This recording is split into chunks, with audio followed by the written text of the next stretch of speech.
faculties will talk to us Yawm al-Qiyamah. Yawm al-Qiyamah, Allah subhanahu wa ta'ala mentions in the Quran that our hands and our feet will testify against us. قالوا لما شهدتم علينا قالوا أنطقنا الله الذي أنطق كل شيء. Why are you testifying? This is a dialogue between the human being and his faculties. The same hand that you used to push return on the button on the computer that was haram. The same foot that you used to walk towards what was haram. The same eyes that you used to look at what was haram. All of those faculties will testify against you Yawm al-Qiyamah. The Prophet ﷺ said, make dhikr with your fingers, فَإِنَّهَا مَسْئُولَةٌ. Make dhikr with your fingers because your fingers will be questioned Yawm al-Qiyamah. Your fingers will testify against you, for you or against you. He said, Wallahi, Allah knows, I swear by the one who gave you to me for you to carry me on, I have never taken one footstep with you towards something that was haram. La ilaha illallah. This shows you the connection between a man and his faculties, that when Allah loves you, then Allah subhanahu wa ta'ala begins to influence your faculties. Very quickly, we'll read through the last two bi'idhnillah. When Allah subhanahu wa ta'ala loves you, He punishes you immediately. When Allah subhanahu wa ta'ala loves you, عَجَّلَ لَكَ khutbah. Allah hastens your punishment in this life. As the Prophet sallallahu alayhi wa sallam said, إِذَا أَحَبَّ اللَّهُ عَبْدًا عَجَّلَ لَهُ khutbah. That when Allah loves a servant, He hastens His punishment in this life.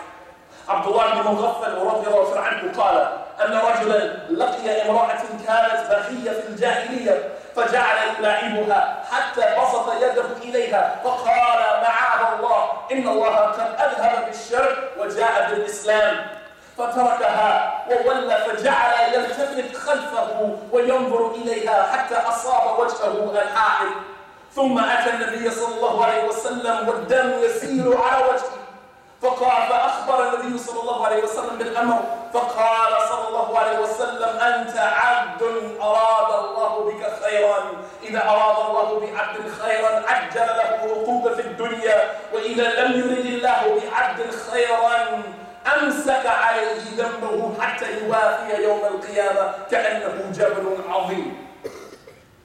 Abdullah ibn Mughaffal, he said that one of the Sahaba, he met a woman who used to be a prostitute in Jahiliyyah.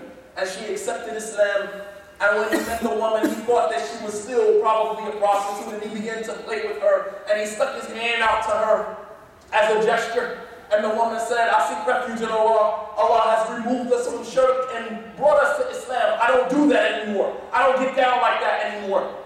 So as the woman began to walk away, the man turned and he looked at the woman as she's walking away, and as he's walking backwards, he hits his head on the wall and blood begins to fall down the front of his face. So he went and he told the Prophet ﷺ what happened, and the Prophet said to him, you are a servant who Allah wanted good for. If Allah wants good for you, He hastens your punishment in this life.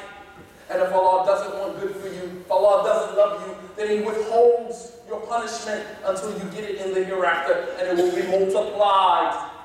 The sin will be multiplied Yawm al-Qiyamah. So sometimes we see an individual who's doing wrong, and he has a new job, and a new car, and a new wife, and a new baby, and we say to ourselves, why is Allah blessing him?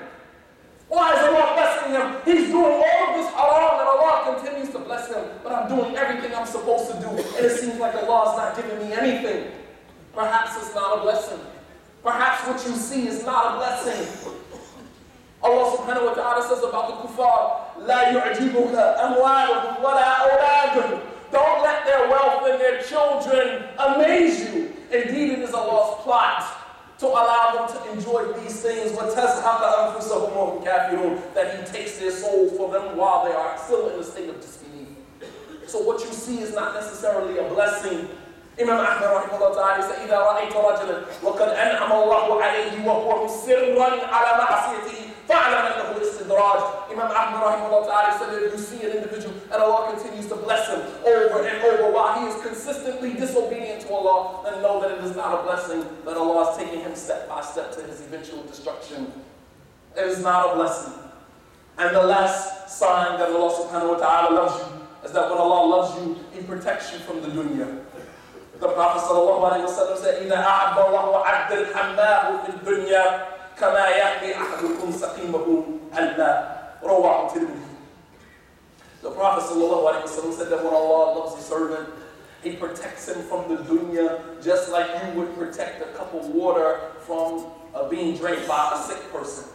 Just as you would not let a sick person drink a cup of your water out of fear that you might get sick, that is the same way that when Allah loves his servant, he protects him from the dunya so his heart does not get sick from the dunya.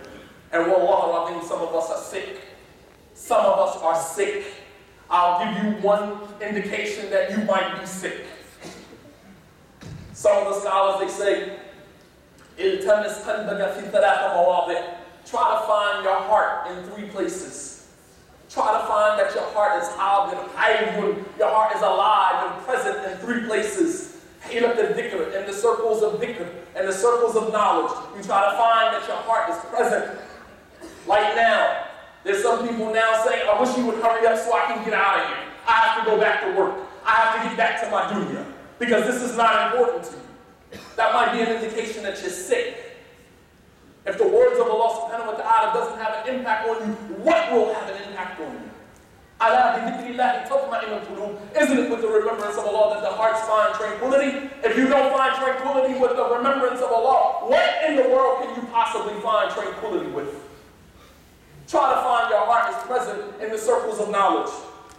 In the qira'at al-Quran, and when you're reading the Quran, you try to find that your heart is impacted.